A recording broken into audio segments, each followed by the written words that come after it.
Story recapped here. Today, I'm going to explain a horror film called Southbound. Spoilers ahead. Watch out and take care. Best friends Mitch and Jack are driving on a nameless highway in the middle of nowhere. Both of them appear to be bloody and in a state of panic. Along the way, Mitch looks at a photograph of his daughter, Catherine, before gazing at a floating creature from afar. Although the sight of the evil-looking creature creeps Mitch out, he does not tell Jack about it. Not long after, they pull up to a nearby gas station where Sutter works as a cashier. Upon entering, she gives the men an intimidating look while they take refuge in the small space. Jack freshens up in the bathroom as his body is covered in scars and deep wounds. He fails to notice the skeletal creature from behind him, allowing it to grab him from behind. Mitch patiently waits for his friend in the dining area while Sutter keeps her eyes fixed on him. Suddenly, an earthquake takes place, but everyone else inside the station does not notice it at all. When he looks out the window, the mysterious creature still waits for them outside. Jack survives the attack and rushes outside with his friend. In a taunting manner, Sutter says, "Come again," as they leave. Both of them head out of the station and back to the road to be far away as possible. Weirdly, they pull up to the same gas station once again. They seem to be going in circles multiple times as they repeatedly wind back to the station. Another problem arises because more skeletal creatures are appearing along the road. Mitch loses his patience and gets out of the car, completely hopeless about their situation. Determined to escape, Jack follows Mitch and reminds him of the purpose of their journey, which is to save Catherine. After their argument, Jack decides to go back to the car just as the skeletal creature looks at the both of them. When he gets inside, it quickly flies to the car and drags him outside. In seconds, the creature kills Jack through his mouth and leaves as soon as he dies. Before taking a last look at his friend, Mitch follows the creature, believing that it is his fate. The creature leads him to a nearby motel and into room 6225. Upon entering, Mitch sees traces of blood on the wall, but the sight of it does not hinder him from exploring its contents. Mitch feels a sense of confusion as to the interior looks too familiar and close to home. He examines the other corners of the room and hears a little girl call out, "Dad." An apparition of Catherine appears from behind but runs as soon as Mitch tries to reunite with her. He chases her around the house, but to no avail. Catherine keeps begging Mitch to help her, but her screams become muffled. The whole situation puts Mitch in torment, trapped in the hallways of the house, which seem to be endless. In the room next door, Sadie, Ava, and Kim, who belong to a band called the White Tights, prepare for their next gig. During their road trip, they stop at famous landmarks to take pictures and have fun. Out of nowhere, a tire goes flat, forcing them to pull over on the highway. They try to contact friends for some help, but none of them are available at the moment. Even their phone GPS could not detect their location, putting them in a much more helpless state. Despite this, Kim remains in a good mood and says that they should share a drink instead while waiting for help. After hours of being stranded, a car eventually passes by. Inside are a friendly couple, Dale and Betty, who offers them a ride. Sadie politely declines and informs the couple that they are used to sleeping in their van. However, Dale and Betty are insistent on letting them ride by offering multiple solutions. Despite their friendly facade, the girls sense a different vibe and decide to stay. As the couple drives off, Kim has a change of heart and calls on Dale and Betty, claiming that they are their best chance of getting help. Along the way, the unlikely friend group gets to know each other. While in the backseat, Sadie spots a bear trap and asks Betty about it. According to Dale, they keep it there for coyotes. Finally, they arrive at the couple's home, and the girls are welcomed into the humble abode. Betty even leads them to a pleasant room where they could stay for as long as they want. Before Betty leaves them to stay cozy, Sadie hears her mention their late friend Alex, which she finds odd. Contrary to it, neither Kim nor Ava seems to notice what the woman said as they look around the room. Sadie raises her concerns about staying in the house, but the two persuade her to relax and have fun. Later that night, the Kensingtons, Raymond, Bunny, and their twin sons come over for dinner. Before their meal, they hold hands in prayer, but when Ava says amen, the family looks at her in disgust. They are served burnt roast beef on the table, but Sadie, a vegetarian, politely declines. She even finds it weird that Kim and Ava seem to enjoy their time with the strangers. After dinner, Ava prepares for a nice warm bath when a mysterious shadow passes behind her in the window. However, she does not notice it at all. Sadie finds a pocket knife inside a drawer in the room, but she tucks it in anyway. She expresses her thoughts on being uncomfortable in the home and that they should be on the road to make it on time to their gig. Not long after, Kim starts to blame Sadie for Alex's death, saying that it was her fault.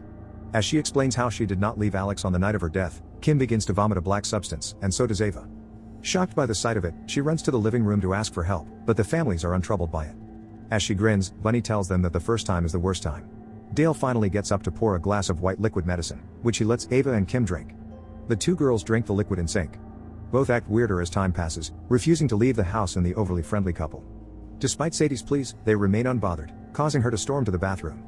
Inside, she browses old pictures of the band and cries over Alex's death. Moments after, she returns to the room where she sees the twins standing still from the window. Sadie immediately closes the window and guards herself with the pocket knife she found earlier. She sits by the bed and eventually falls asleep. Sadie dreams about Alex asking her why she left her before getting killed in a car accident. When Sadie wakes up, Ava and Kim are gone. She peeks at the window and sees her friends following the two families around a bonfire as they participate in a cult ritual. While chanting, Betty, Dale, Bunny, and Raymond cut themselves, and use their blood to draw a symbol on the girl's forehead. After a triangular symbol is drawn on them, Ava and Kim's eyes subtly transform, just like the others. While watching the ritual from a nearby bush, Sadie's foot gets caught in the bear trap from earlier, causing her to let out a faint scream. The noise grabs everyone's attention, and her friends walk toward her. Ava and Kim creepily crawl in her direction, but Sadie manages to stop them from getting any closer. She unclamps herself from the trap and takes refuge in a small shed. Not long after, Alex's ghost emerges from the dark to scare Sadie off. Out of fear, she runs back to the highway in hopes that help will eventually come. Meanwhile, a man named Lucas drives along the highway while talking to his wife, Claire, on the phone. He keeps looking at pictures of Claire, causing a great distraction on the road. Because of this, Lucas accidentally runs Sadie over in the middle of the pitch-black road.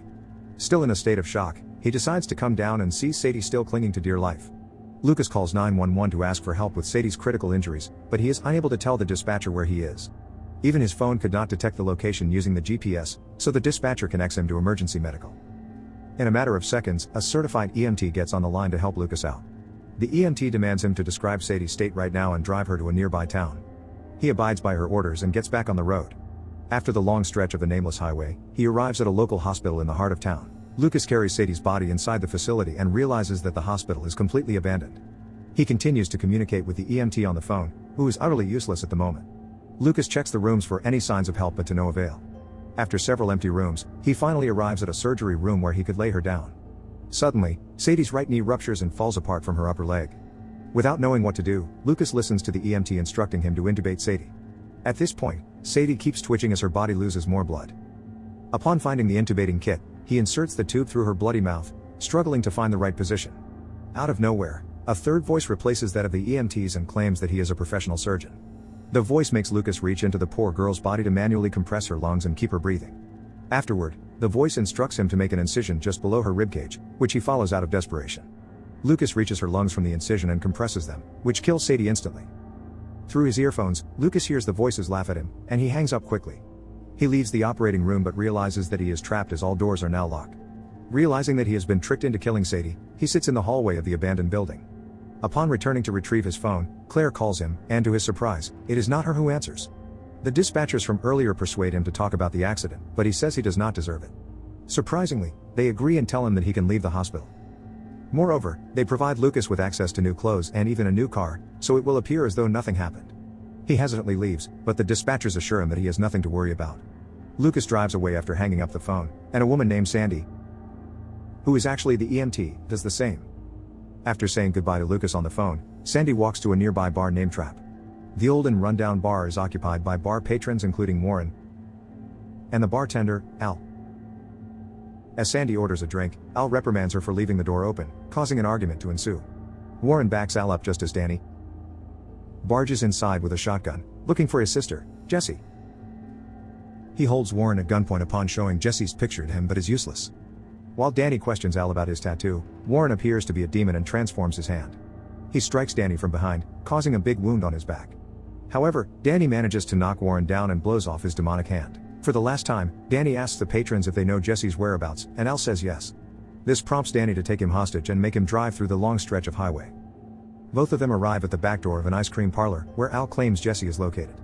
They enter through the secret doorway and see multiple men in a queue. Al then leads Danny to a room where he sees Jessie applying a tattoo on a patron's back. The siblings reunite and hold each other for the first time in 13 years. While they embrace, Al hits Danny on the knee, causing him to fall to the ground. The injured Danny begs Jessie to come home with him, but she refuses to. According to her, she is in that place by choice. In a fit of rage, Danny shoots Al, making him shriek in a demonic manner before Danny finishes him off. He kidnaps his sister and drives in the pitch-black road while the locals, who are all demons, chase them. Jessie begs his big brother not to go off-road, but he pays her no mind, determined to be out of the place.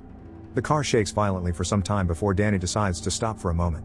Jessie reveals that she deserves to live in the horrible town after killing their parents. Her words leave Danny speechless, and demons drag him out of the car not long after. Without any intentions to help, Jessie leaves him behind and drives back to the ice cream parlor. Jesse sees a rather friendly girl named Jem, who just got out of the bathroom by the secret entrance. Jesse shoos her away, and Jem meets back with her parents Kate and Daryl. Jem has a few days left before she embarks on her college life, hence the road trip to their vacation house. From afar, someone watches them get into their car and drive off. The family eventually arrives at the place and sees a pleasant living space. While Jem unpacks her stuff, Kate and Daryl prepare dinner in the kitchen. She overhears her parents talk about her going to college and if she really is ready. They hear knocks on the door and other corners of the house out of nowhere, but no one seems to be there. All three of them start to feel unsafe and uneasy, so Daryl instructs his wife to call the cops. As he peeks outside, he sees a masked man standing still just outside their place. When Daryl checks again, the man appears closer, causing him to be more frightened. The man repeatedly knocks more aggressively, so they decide to find an alternative exit. They pass through a glass door, but they go back in when two men block their escape. Inside, the lights go off, and the shadows of the intruders are seen by the door. As they break in, Daryl, Kate, and Jem separate unintentionally. Kate and Daryl hide behind a table, but they get caught and knocked out by the masked men. On the other hand, Jem safely hides inside a closet and stays unnoticed. Back in the living area, the men confront Daryl, making him realize that he actually knows them. One of them whispers to Kate what her husband did, and she is astonished at Daryl's secret. He repeatedly says sorry to Kate, who is now being gagged mercilessly. Kate is sadly killed in front of Daryl. As he grieves, the car's lights and horn turned on, grabbing their attention. One of them goes out to check but sees no one inside the car. As he walks back to the house, Jem stabs him from behind before taking the bat he holds. The two men confront her outside and order her to leave at that instant. Jem drives off on her own while the men stab Daryl to death. In his dying breath, they force him to look at Catherine's photograph and unmask themselves, appearing to be Mitch and Jack. Upon leaving the house, Jem hits them with a bat, fighting back for what they did to her parents. Jack chases her inside the house, but she manages to stab him with a wine opener. She gets a glimpse of her parents' corpses before she escapes, but Mitch kills her in the process. For a moment, the commotion subsides, but not for long. A tentacled creature comes out of Jem's body and her parents. As they try to flee, the third man gets dragged by a creature from beneath the ground. Mitch and Jack become slightly relieved after narrowly escaping death, but the creatures continue to chase and attack them. One even blocks their way, but Jack accelerates and runs it over. After, both of them agree to go back home as they drive through the nameless highway. With his bloody hands, Mitch clings to Catherine's photograph, immensely missing her. Mitch notices the creatures along the way out in the middle of nowhere, but he does not tell Jack. Once again, they end up at the same gas station, where Sutter expects their arrival. The story interconnects the lives of the characters who drive on the same highway in the middle of nowhere. Each of them harbors dark secrets that they seem to run away from, causing their eternal suffering. Everything is a never-ending cycle of the worst day of the characters' lives, just as how hell is depicted. Their sufferings are consequences of actions they have done in their past life. The title Southbound parallels the direction of hell, which is down. No matter which route the characters take, all roads lead south. Subscribe to watch more videos like this. Turn on notifications. And leave a like, it really helps the channel out. Thank you for watching.